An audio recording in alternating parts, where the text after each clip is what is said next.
the power needs with AI? Shouldn't we start the year off with AI discussion? You know, Bob, it just shows David's ego. He always wants to talk about himself.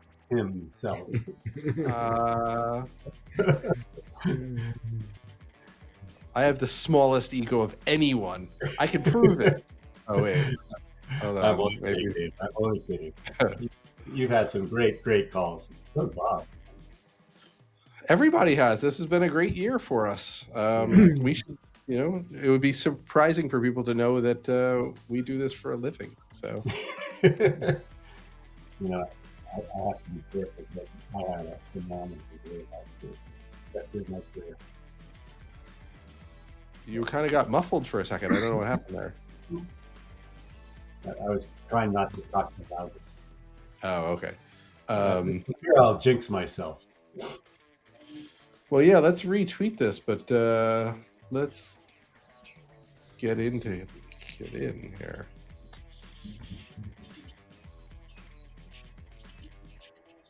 Where are you at today, Charlie?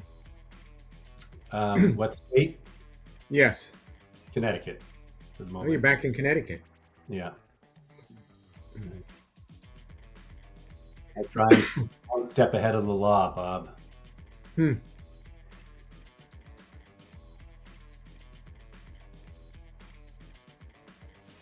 So,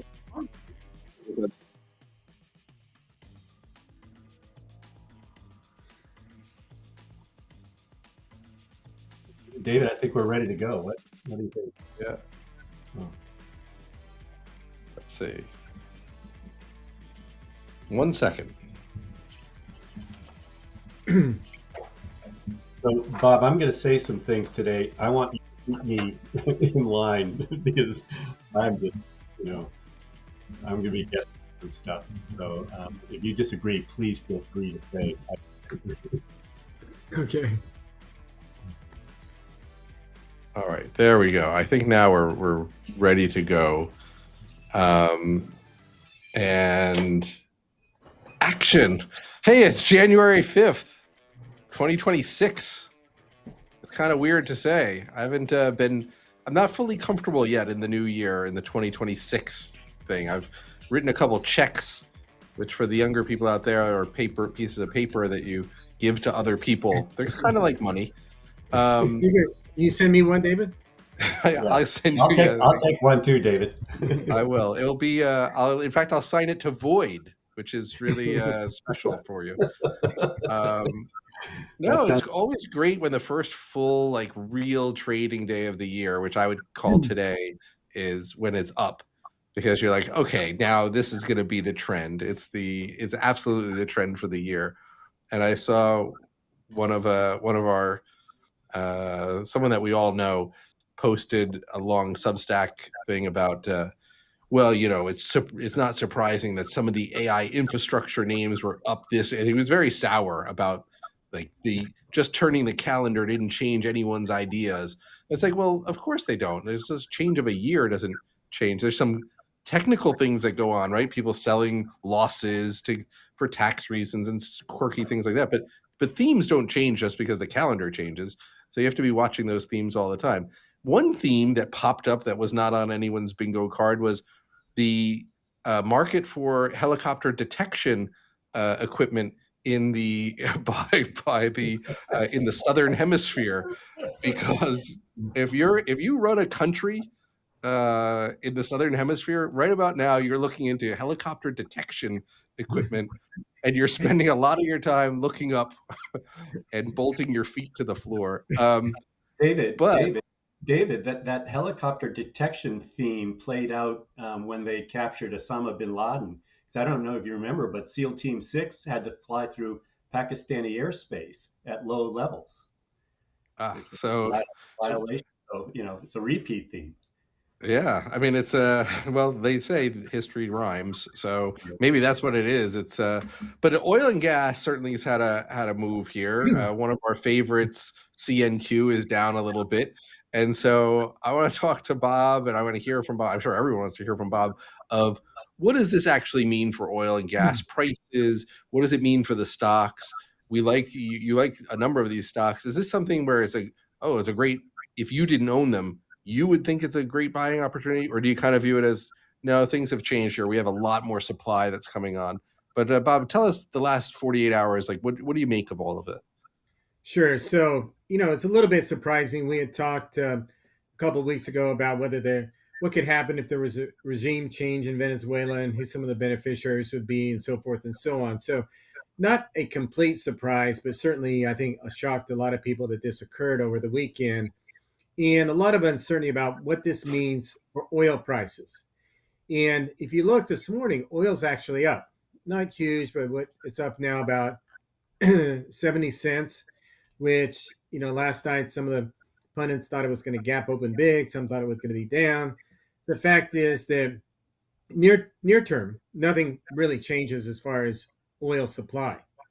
What does change is there's a little bit more geopolitical concern. The rest of the world is now on a little bit of a high alert. What does this mean on other countries around the world, not only in Latin America, but maybe Iran and other places? And you've got protests going on the streets in Iran and such. So, 70-cent move up in oil, it's not a big move, but it's not down. And if you look at the forward curve's even up. The curve's a little bit more in contango, but not a lot. You look out 12 months and oil's still up 25 cents. Granted, we're still below $60 a barrel. But I think the market is trying to figure out, what does this mean ultimately for oil prices? And the fact is that the Trump administration, which has 3 more years, I say that because there's always this concern about, well, in 3 years, if there's a different administration, do they take a different tact in a lot of aspects? But they want to increase oil production along with a lot of other objectives. And Venezuela's oil infrastructure is a mess. Yes, they do export or produce now about close to 1 million barrels a day, plus or minus.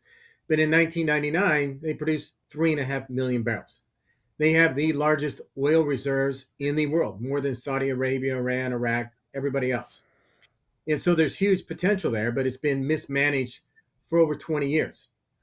And so now the question is, do we get a stable regime where U.S. and other international oil companies can go in and actually spend money and feel safe doing so? Because remember, what happened was under Hugo Chavez, the prior president of Venezuela, he came in and nationalized all the oil and gas assets and basically stole their assets and their equipment, and everybody got pushed out except for Chevron, which currently produces through partnerships about 250,000 barrels a day in Venezuela. They're the only oil company really left there. But everybody else really got screwed, so to speak. And so the concern is anybody that goes back in there wants to know with a surety that they're going to be able to stay, that they're going to get a return on their investment, that they can spend the billions of dollars that will be required to fix everything and bring oil production back up. And again, part of this is, as I mentioned, in 3 years, if there's a different administration, do they take a different tack with regard to Venezuela and all this going on here? So the point is, it's not going to happen overnight. And even if tomorrow Chevron and Schlumberger and Baker Hughes and everybody went in and started spending money and trying to fix the infrastructure, you're not going to see a big uptick in oil production there in a year, maybe not in 2 years. But the potential is that if they were to spend, invest $100 billion over the next decade, that oil production in Venezuela could go from 1 to 4 million barrels a day. But that's way, way out in the future. And remember, too, Venezuela is still part of OPEC. And what has OPEC done in the past year? OPEC's put nearly 3 million barrels per day back into the market. And a lot of this depends on what OPEC wants to. If they just put nearly 3 million barrels a day back into the market, they can pull that back out of the market if they wanted to stabilize or support oil prices. So they're sitting there watching this too and say, well, this is interesting. Nothing's going to happen near term. But if I'm looking out 5-10 years, how does this play out? Part of the concern for oil prices is that near term, meaning 2026, we're going to have a bit of an oversupply. And that's why oil is below $60 a barrel today. They're looking at that oversupply dissipating beyond 2026 as global demand continues to grow. Global demand for oil will continue to grow. Now, the question is, at some point, if the infrastructure in Venezuela is rebuilt and they begin to increase their production from 1 to 2 to 3, maybe 4 million barrels a day, that's several years in the future. And at that point, has demand uptick enough to absorb that? And at the same time, what adjustments does OPEC make to support oil prices at around $60 a barrel? And remember, as they're putting this curtail production back in the market, they paused doing that for the first 3 months of this year because they didn't want to see oil prices continue to move down. So there are a lot of moving parts here. And the bottom line is this isn't going to do anything for oil prices in the next year or two, just strictly based on what happens in Venezuela. Longer term, the view is, well, we're going to have a lot of oil, so maybe that really reduces the odds that oil goes to 70 or 80 or even higher. There's always going to be the geopolitical risk. But if you look at the market today on the independent producers, it looks like the market's making a big rotation out of the independent producers on the fear that longer term, we're going to have more oil in the market and that could keep a lid on oil prices.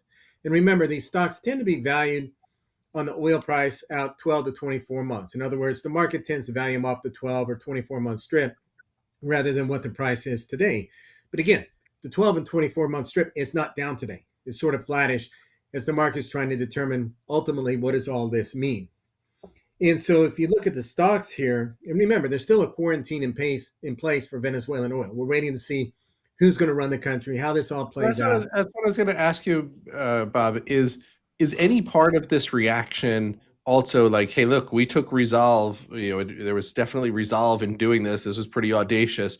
The U.S., is keeping this quarantine up, and maybe our enforcement of the embargo is going to be even higher, or at least going to be maintained, and that's caused people to think, well, maybe prices will be higher because we're going to keep chasing shadow whatever they're called, shadow ghost tankers. Ghost tankers all over the world. Certainly we're going to keep the screws tight on Venezuela until we see who the new regime is and if they're going to play the game we want them to play. That's what Trump has come out and said. Look, they have to do what we want them to do, and their only big revenue is oil. And so part of the coercion, so to speak, is to keep the screws tight on oil coming out of Venezuela and keeping that quarantine in place until we know, or the Trump administration knows, that there's a regime that's going to play ball, that's going to do what U.S. wants them to do. So, that's part of the uncertainty. Part of the uncertainty is just the geopolitical risk is, what happens next in Cuba or Iran, Middle East, anywhere, and how do other countries around the world react, whether it's Russia or China or whatever. The pot's kind of been stirred here, and everybody's on high alert, so to speak, as to who could be next. And certainly Iran is sort of sitting there scared a little bit too, with protests in the street. And, is there any intervention there by the U.S. that kind of affect the regime change there as things seem to be crumbling at the seams? There's a lot of uncertainty, and certainly geopolitical risk has ticked up here. And now, if you look at the stocks here, the first place I'd probably play to put money is in the oil field service names. The Schlumberger, the Baker Hughes, the Weatherfords of the world will be the frontline beneficiaries when and if this 10, 50, $100 billion of investment occurs in Venezuela to fix the oil infrastructure. And if that happens, that's sort of irrespective of the oil price. Now, in the meantime, yes, Chevron's working here today because they're the only one that today is still in Venezuela, still has a foothold.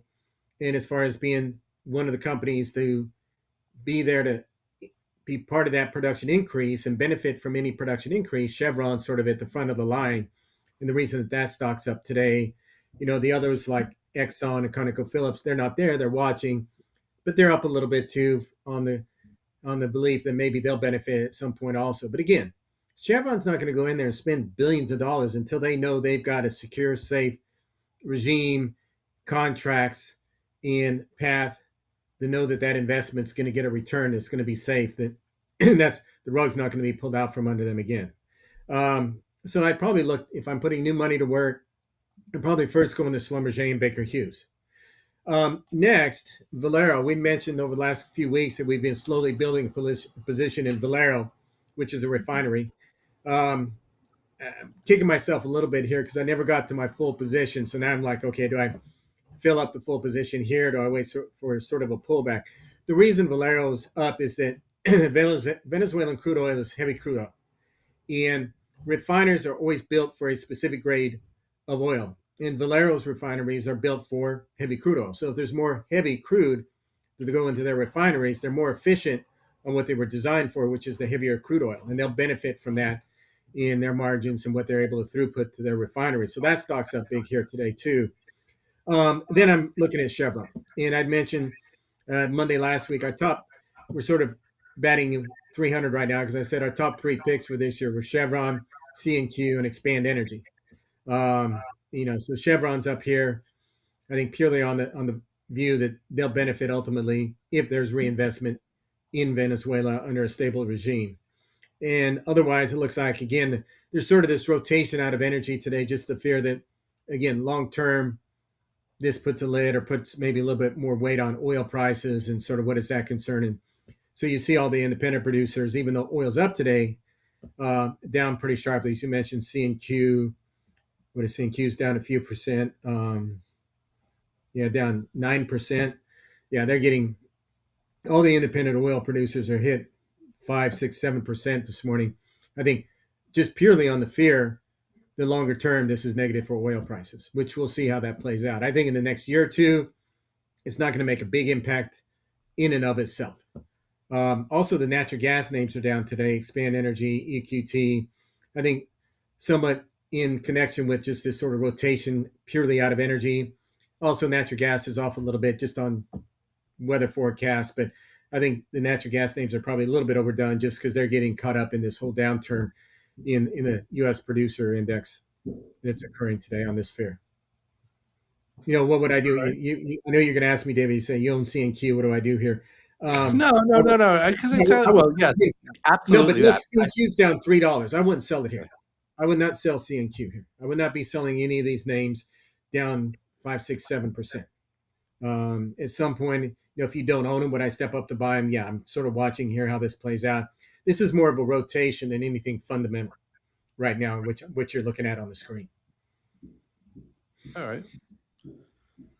Well, that's worse for me, actually, because a rotation can be painful for a longer time than just bad news being misinterpreted for a short period of time.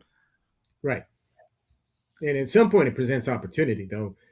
And that's what we're I'll tell you, the opportunity presents today for me to give you a hard time on C&Q. You're still up, though. You're still up. That is true. I am still up. So that is true. No, it's a good performer in 2025. So for people who don't know, I tease Bob a lot because we used to work together for a long time. And I've known him for a long time. So I can tease about still being up, but being down from the last tick. So, all right. Well, from Friday.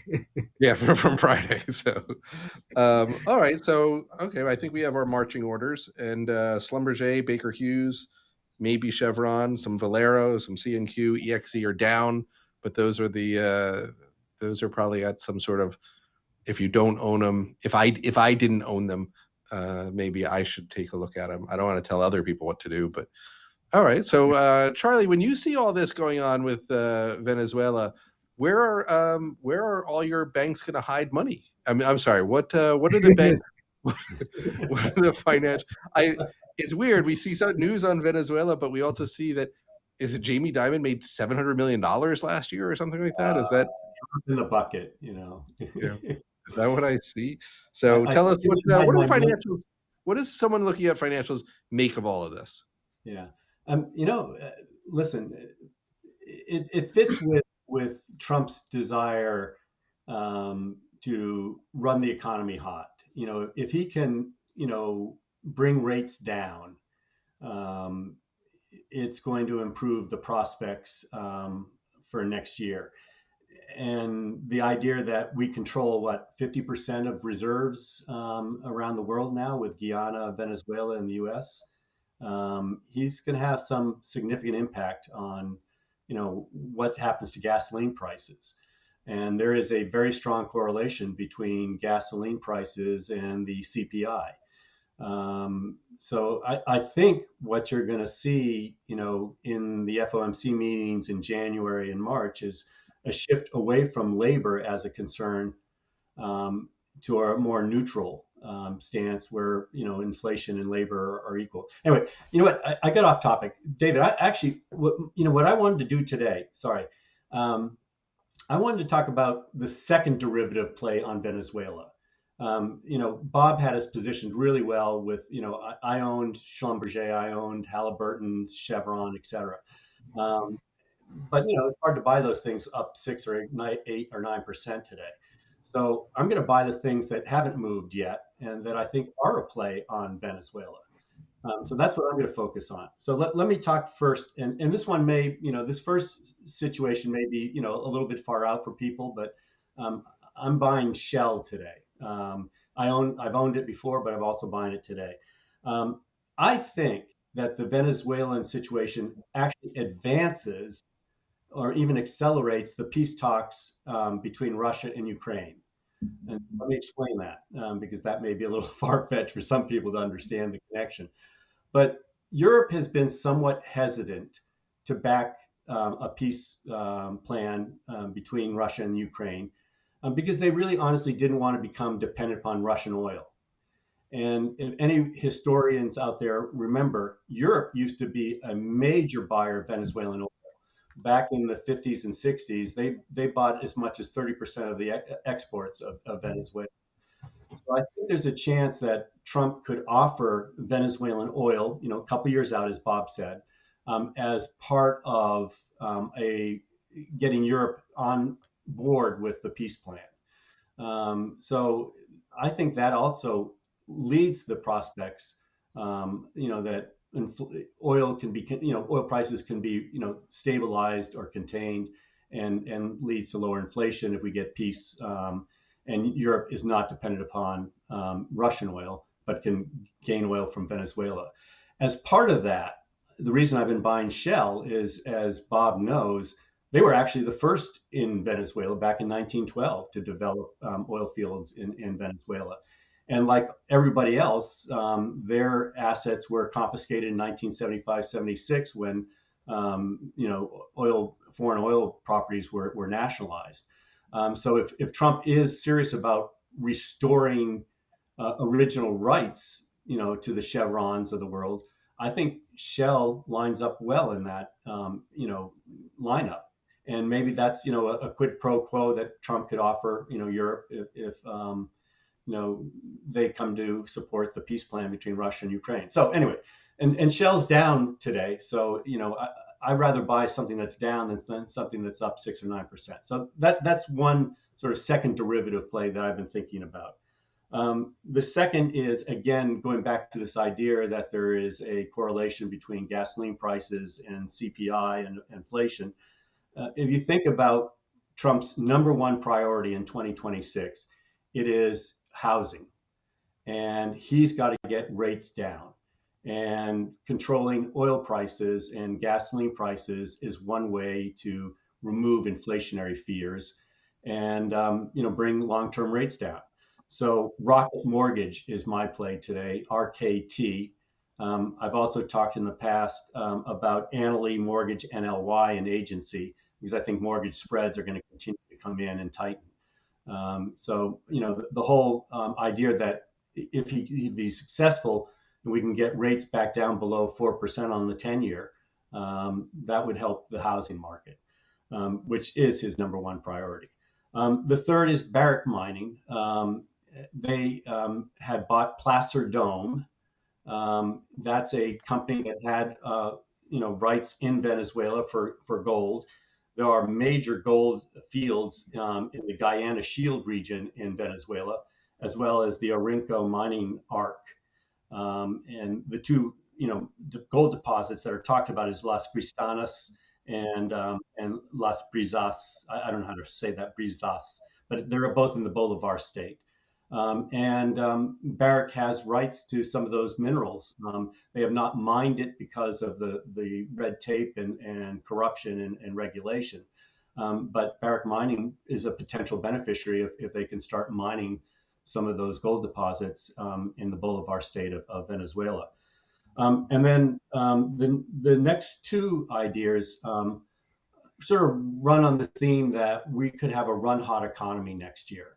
Um, and if so, there's going to be an increased demand for these types of products.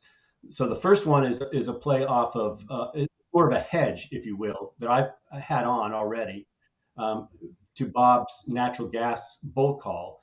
And if the bull call didn't work and natural gas prices fell, that would be a boon to the fertilizer producers because nitrogen fertilizer.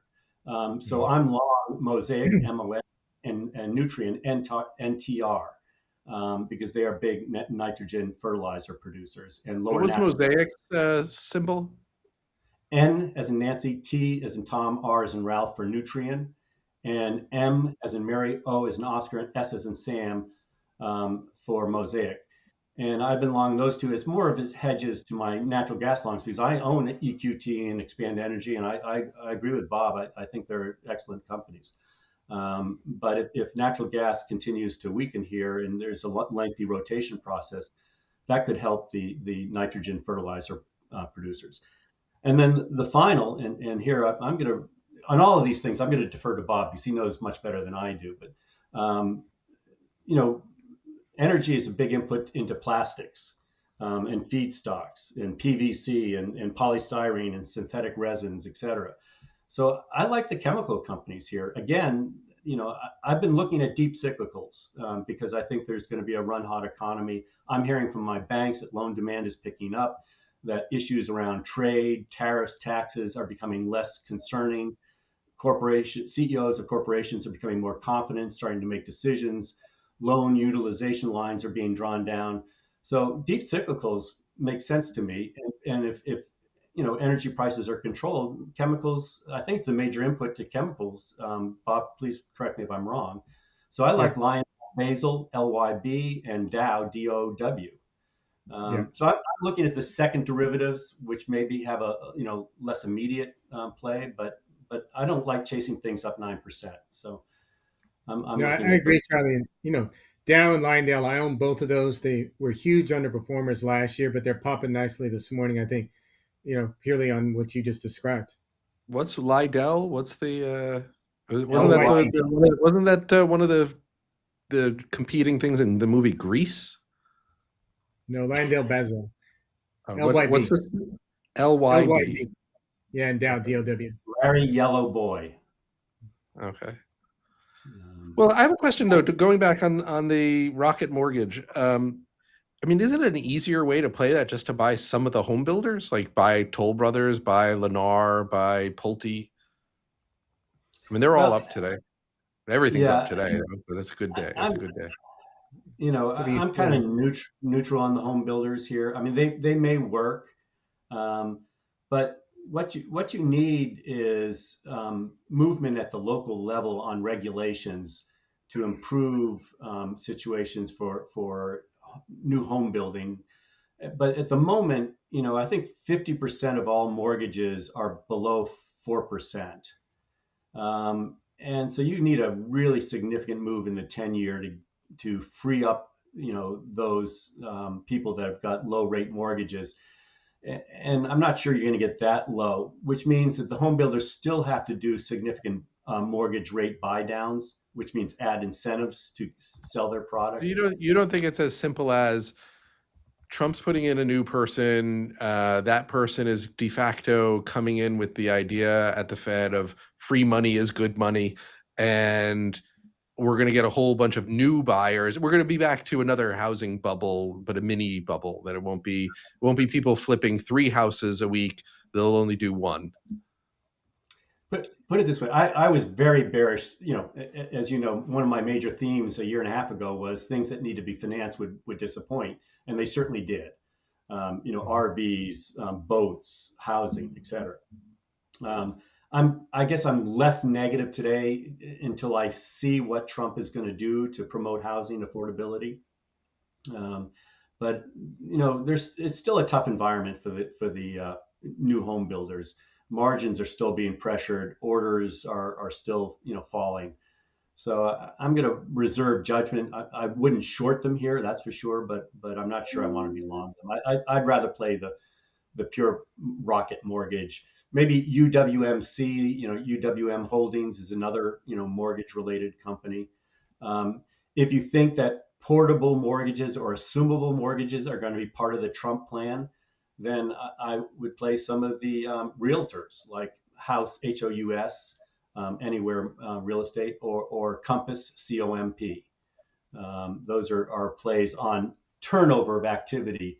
I mean, if you can take your mortgage with you, you're going to see much more movement in the existing home market. The realtors will make money over that greater turnover. So it comes down to what do you think is going to be in that Trump plan to improve affordability. But actually, I have a question for Bob. Bob, you said that what happened over the weekend was somewhat of a surprise, and maybe it was to most people. But if you look at how these stocks traded on Friday, they were all up 5%. I think it was the worst kept secret. And if you remember, if you heard, both the New York Times and the Washington Post had this story written and ready to go on Friday, and the administration asked them to hold it back.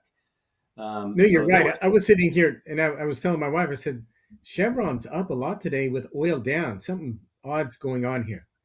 Yeah. But you were right. And that was my first thought when this occurred was, wow, somebody knew.